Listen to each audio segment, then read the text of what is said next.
வணக்கம் நேயர்களே, இது உங்கள் அகம் டிவியின் மகரன் சிவா. இன்னும் கொஞ்ச நாளில் அவெஞ்சர்ஸ் எண்ட் கேம் ரிலீஸ் ஆக போகுது. உலகமே ரொம்ப ஆவலாக எதிர்பார்த்துட்டு இருக்கக்கூடிய ஒரு படம்.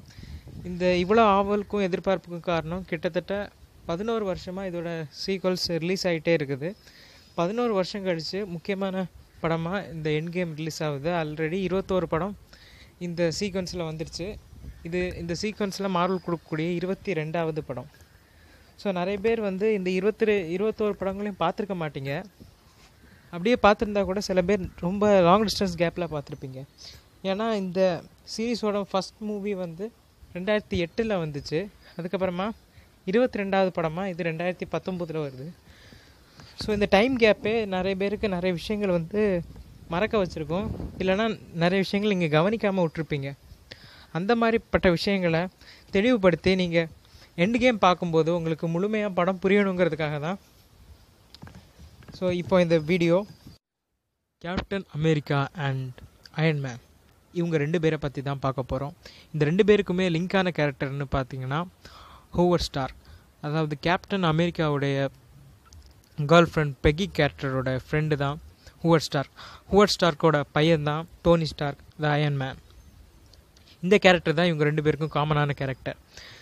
கேப்டன் அமெரிக்காவை பொறுத்த வரைக்கும் அவர் சின்ன வயசுலேயே ஆர்மியில் சேரணும்னு ஒரு டிட்டர்மினேஷனில் இருப்பார். ஆனால் அவருடைய உடல் வலிமை அதற்கு பத்தாது. அதே சமயம் ஒரு ஆராய்ச்சிக்காண்டி அவரை பயன்படுத்தி அவரை ஒரு ஸ்ட்ராங்கஸ்ட் மேனாக மாற்றிடுவாங்க. அதனாலேயே அவருக்கு டெக்னாலஜியை விட மேன் பவரில் நம்பிக்கை ஜாஸ்தி.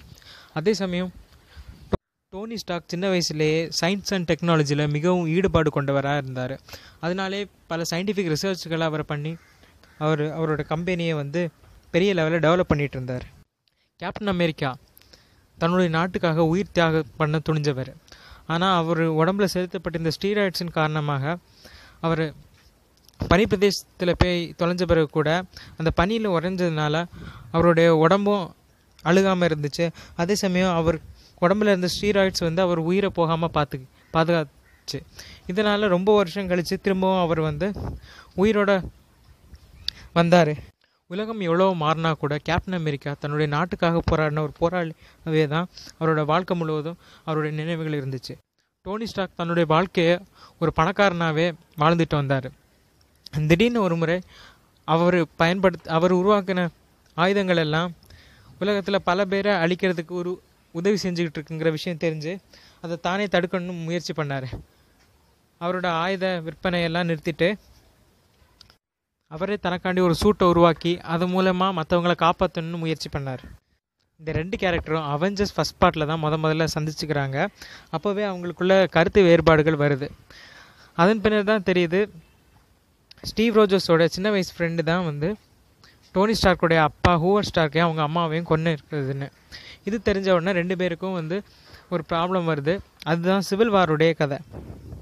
கேப்டன் அமெரிக்காவோட ஃப்ரெண்ட் பர்க்கியை யாரோ கண்ட்ரோல் பண்ணி டோனி ஸ்டார்க்கோட அப்பா ஹோவர்ட் ஸ்டார்க்கு கொல்ல வச்சுட்டாங்கிறது அப்புறமா தான் தெரியுது.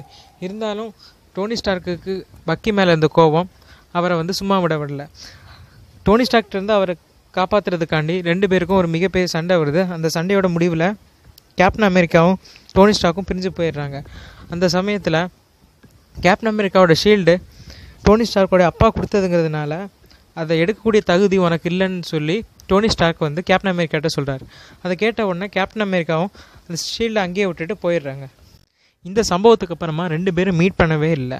ஆனால் இன்ஃபினிட்டி வார் படத்தில் ஒரு முக்கியமான தேவை வருது அப்படின்னு டோனி ஸ்டார்க் உணர்ந்த உடனே கேப்டன் அமெரிக்கா கால் பண்ணலான்னு போவார். ஆனால் அது அவரால் முடியாமல் போயிடும். என்னதான் இந்த 2 கேரக்டரும் எதிரும் புதிரமாக இருந்தால் கூட இவங்க 2 பேரோட இன்டென்ஷனும் ஒரே மாதிரி தான் இருக்கும். இவங்களுக்குள்ள ஒரு நல்ல ஒத்துமை இல்லாமல் 2 பேரும் பிரிஞ்சிருப்பாங்க. ஆனால் இருந்தாலும் ஒருத்தர் பண்ண தப்பு இல்லைன்னு இன்னொருத்தருக்கு தெளிவாக தெரியும். அந்த 2 பேரும் திரும்ப மீட் பண்ண போகிறது இனி இந்த அவெஞ்சர்ஸ் எண்ட் கேமில் தான். அவங்க 2 பேருக்கும் உள்ள புரிதல் எந்த அளவுக்கு அவங்க மனசுக்குள்ளே தேக்கி வச்சுருக்காங்கங்கிறத அடுத்த படத்தில் தான் தெரியும். இப்போ வரைக்கும் வெளியே வந்திருக்க அவெஞ்சர்ஸ் எண்ட் கேமோட டீசர் ட்ரெய்லரை பொறுத்த வரைக்கும் என்ன தெரியுதுன்னா, டோனி ஸ்டார்க் திரும்ப பூமிக்கு வந்த பிறகு கேப்டன் அமெரிக்காவோட ஷீல்டை அவருக்கே திரும்ப ரிட்டர்ன் பண்ணிடுவாங்கிறது மட்டும் தெளிவாக தெரியுது. இதுக்கடுத்து இவங்க 2 பேருக்கும் ஒரு நல்ல நட்பு உருவாகுதுங்கிறது கடைசியாக வந்த அவெஞ்சர்ஸ் எண்ட் கேம் ஸ்பெஷல் லுக்லேயே தெரியுது. இந்த வீடியோ பற்றின உங்கள் கமெண்ட்ஸை கீழே கமெண்ட்ஸில் சொல்லுங்கள். இந்த வீடியோ லைக் பண்ணுங்கள், ஷேர் பண்ணுங்கள், சப்ஸ்கிரைப் பண்ணுங்கள். அதே மாதிரி இந்த மார்வல் யூனிவர்ஸில் உங்களுக்கு வேறு ஏதாவது சந்தேகம் இருந்தாலும் ஏதாவது தெளிவுபடுத்த வேண்டியது இருந்தால் அதையும் கமெண்ட்ஸில் போடுங்க. நாங்கள் அடுத்த வீடியோவில் நிச்சயமாக அதுக்கான பதிலை கொடுப்போம். நன்றி.